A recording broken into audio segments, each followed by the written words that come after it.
Allez, on en vient à ce match des Olympiques avec l'entrée des deux équipes sur l'aire de Gerland. Parce que comme vous l'avez dit Thierry, ça allait passer des choses depuis le tirage au sort. Lyon a été éliminé de la Ligue des Champions, mais Lyon est quasiment champion de France. Quant à l'OM, eh bien l'OM n'a pas réussi à accrocher le wagon de la Ligue des Champions. Et pour les deux Olympiques, l'Olympique lyonnais comme l'Olympique de Marseille, eh bien cette Coupe de France aujourd'hui devient un objectif majeur. C'est donc deux équipes qui souhaitent véritablement aller jusqu'au bout de cette Coupe de France que l'on va voir ce soir sur la bonne pelouse de Gerland. Avec le traditionnel salut entre les deux formations, un petit rappel sur les confrontations en championnat, ça peut donner des idées. Au match aller au Stade Vélodrome, Marseille et Lyon avaient fait match nul à but partout. Match retour au tout début du mois de janvier, Lyon s'était imposé 2-1. Ce qu'il faut noter, Jean-Michel, c'est qu'à chaque fois l'OM a mené à la mi-temps 1-0. Donc des matchs serrés. Mais ce qui se faisait de mieux, puisque Kachapa est un petit peu en retrait, il n'est même pas sur le banc des remplaçants. C'est la meilleure équipe actuelle que peut aligner Gérard Houllier avec Abidal. Réveillère a été préféré à Clerc. Le trio du milieu de terrain, on le connaît, Juninho, Diarra, Thiago, et Fred qui sera entouré à gauche de Malouda et à droite par Viltord. Du côté de Marseille également, on a pris les meilleurs, une défense qui commence à trouver ses marques avec notamment Sivelli et Déhu en défense centrale, un milieu de terrain, ça n'a un seul milieu de terrain récupérateur, Lamouchi en relayeur et toujours cette option assez offensive de Marseille avec Ribéry, Niang, Maouida et Pagis juste derrière. Ouais, c'est l'équipe qui s'était imposée à Nantes, 3-1, qu'a remis aujourd'hui à Gerland Jean Fernandez, l'entraîneur de l'OM. L'arbitre et le match des gardiens, évidemment, ça sera notre fil rouge entre Grégory Coupet, Fabien Barthez, Jean-Michel. Même si on sait bien, c'est pas sur ce match-là que se déterminera Raymond Domenech, mais il l'a dit, Bruno Martini est là. Et voilà, tout compte, absolument, absolument. C'est l'OM qui va attendre les Lyonnais qui vont donner le coup d'envoi. Au top de l'arbitre, voilà monsieur Layek. C'est parti pour ce quart de finale de Coupe de France. Un ballon dans les pieds de Diarra. Avec comme coup franc, et évidemment vous connaissez la chanson, vous connaissez le refrain. Juninho. On est face au poteau, donc plusieurs options pour Juninho. Et il est à 2 surfaces de réparation, donc à 32-33 mètres. Toujours ce même rituel. Un coup d'œil pour apprécier la distance. Près de 32 mètres de la ligne de but de Fabien Barthez. Les yeux rivés sur le ballon. Le mur est à distance réglementaire. Juninho face à Barthez avec rebond, ça n'est pas cadré. Pagis, mais attention, cet homme-là est très dangereux contre Sochaux. Il avait été plusieurs fois dangereux. C'est Diarra qui a écarté le danger vers Wiltord. Ça va revenir de Bay. Il est pas hors jeu. Maoulida face à Grégory Coupet. Et le but de Touafilou Maoulida. Parce que Niang, magnifique, mais Maoulida a très bien joué le coup. Et voilà l'illustration parfaite du hors-jeu passif. Niang, il est allé chercher sa petite étiquette, son petit élasto là, dans lequel il marque ses messages. Alors un coup c'était pour des enfants, un coup c'était pour Jean Fernandez. Ça c'est Mamadou Niang. Voilà, qu'est-ce qu'il a dessus? Son neveu? Oh, il va nous remontrer ça tout à l'heure, François Lano. Il a dû capturer cette image. À mon petit neveu Kélian. Et ben voilà, c'est fait. Alors, il tient. Alors regardez, Mamadou Niang, lui, est en position de hors-jeu passif. Il revient. Touafilou Maoulida, lui, ne l'est pas. La défense est statique, la défense est arrêtée. Et comme lors des matchs de championnat, l'Olympique de Marseille mène. Alors ce qu'il faut rappeler pourquoi Maoulida utilise ces petites bandelettes d'élasto, c'est parce que les joueurs n'ont plus le droit de lever leur maillot avec désormais pour Maoulida arrivé au mois de janvier. Thiago avec Barthez qui s'est couché et qui concède le corner. Attention Fabien. Cette frappe volée indirecte, le ballon qui fuse. Florent Malouda. Fred qui s'est retourné dans l'intervalle pour Réveillère. Le centre de Réveillère, la tête de Fred. Ballon capté par Barthez. Ça peut... Non, Juninho va s'en charger tout seul. Non, parce qu'il n'y avait personne dans l'axe. Wiltord est parti premier poteau. Ça va se jouer avec l'égalisation. Signé Fred. Oui. Le Brésilien, on vous le disait, les cheveux plus courts, les idées plus claires et l'efficacité retrouvée. Un plat du pied sur un ballon, encore un corner, très bien frappé parce que le corner est fort, pas trop haut, suffisamment haut pour empêcher l'intervention.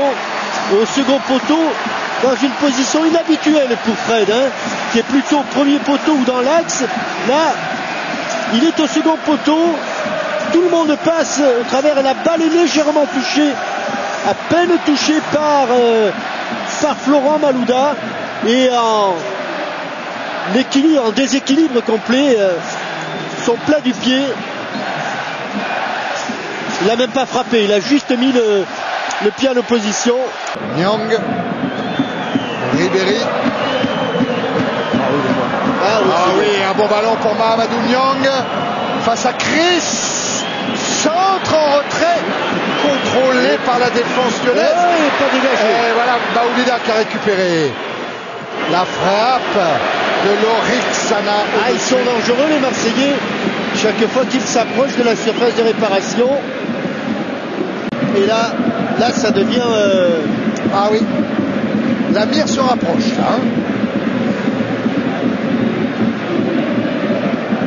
C'est plus près et c'est du bon côté. Et c'est avec son pied droit plus facile, effectivement, pour Juninho, un peu plus de 23 mètres. Tout à l'heure, c'était un peu plus de 31. Le mur est là aussi à distance réglementaire, à 9 mètres 15. Alors là, il est en train de réfléchir, savoir au-dessus du mur ou à côté du mur.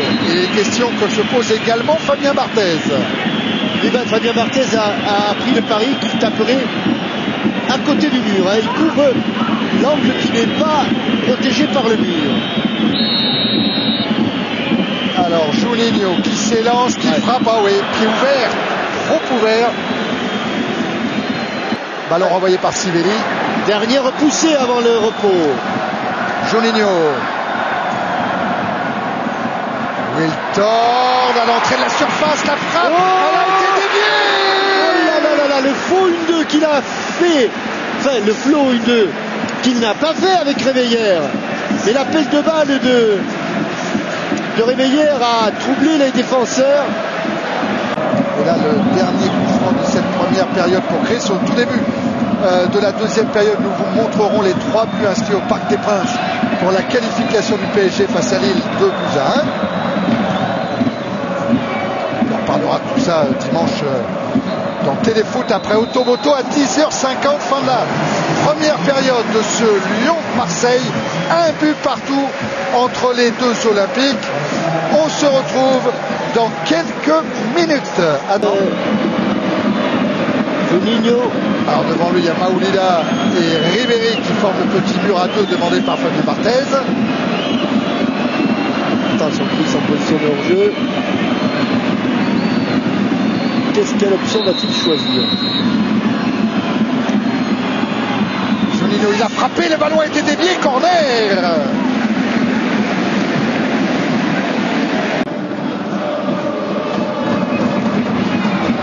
Malouda, 1-2 qui profite à Juninho. Juninho, ce ballon renvoyé par Taïwo directement sur Florent Malouda, la frappe de Malouda. Ballon capté par Barthez.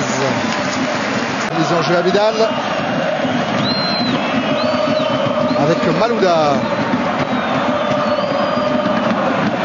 Maoulida pour Ribéry. Un bon ballon pour Pagis, le 1-2 va fonctionner. Ribéry emmène son ballon devant Vidal. Le centre pour alerter Nyang. Nyang et but. Mahamadou Nyang, superbe contre de l'Olympique de Marseille qui mène 2 buts à 1. Grand contre de Ribéry. Oh que c'est bien joué de la part ce 1-2 Pagis-Ribéry. Et cette balle de Ribéry est absolument remarquable. à ce que vient de faire Ribéry. Ah, c'est magnifique, magnifique. Après, c'est vrai, il y a une mésentente. Je pense que Réveillère est coupé sur ce coup-là. Ne se sont pas parlé. Mais ce qu'a fait Ribéry, ce ballon dans le dos de toute la défense. Ah, il peut mettre son pied juste pour devancer l'arrivée de Coupé. Mais regardez ce centre. Il sait où il le met. Hein. Il a levé la tête, Jean-Michel Ribéry. Magnifique. Et puis, auparavant, il avait fait un effort de 60 mètres. Alors, attention à la réponse de l'Olympique lyonnais avec Juninho, avec Thiago.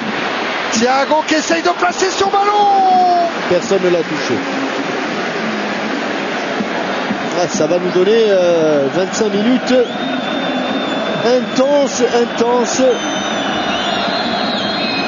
Bon, ça passe. Lyon continue à jouer avec Juninho accroché par Ribéry. Oh là là, Sivelli, qu'est-ce qu'il est venu faire en arrivant de 30 mètres. Je vous avais dit que le ton montait. Et Sivelli n'est pas venu arranger les choses en faisant une grande course de 30 mètres. Parce que Juninho a dit qu'il ne fallait pas sortir le ballon.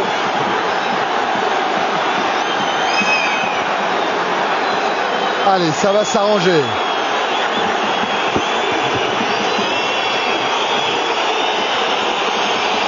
Monsieur Layek qui tient bien les deux équipes en main.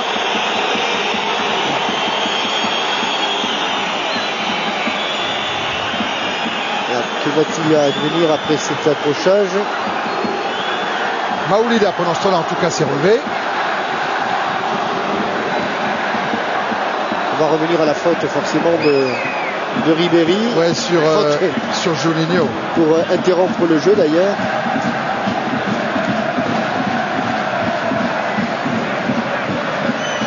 Alors voyons, est-ce qu'il y avait faute ou pas? Ah oui, il y a bien sur la cheville droite le tacle et il y a bien un pied qui est venu sur la cheville de Toafilou Maoulida. Additionnel, 3 minutes. Attention à Chris en bout de course. Et puis la frappe de Thiago maintenant. Frappe contrée et bien sûr corner. Oh, ça va être chaud devant la cage de Barthez. Il va y avoir du monde. Ça va être très chaud. Et arracher le droit de jouer la prolongation. Juninho, qui n'a pas eu beaucoup de réussite sur coup de pied arrêté depuis le début. Il a joué avec Chris. Oh, la reprise, elle est au-dessus de Gomou. Gomou, il avait pas de légalisation. La balle de match du Gomou.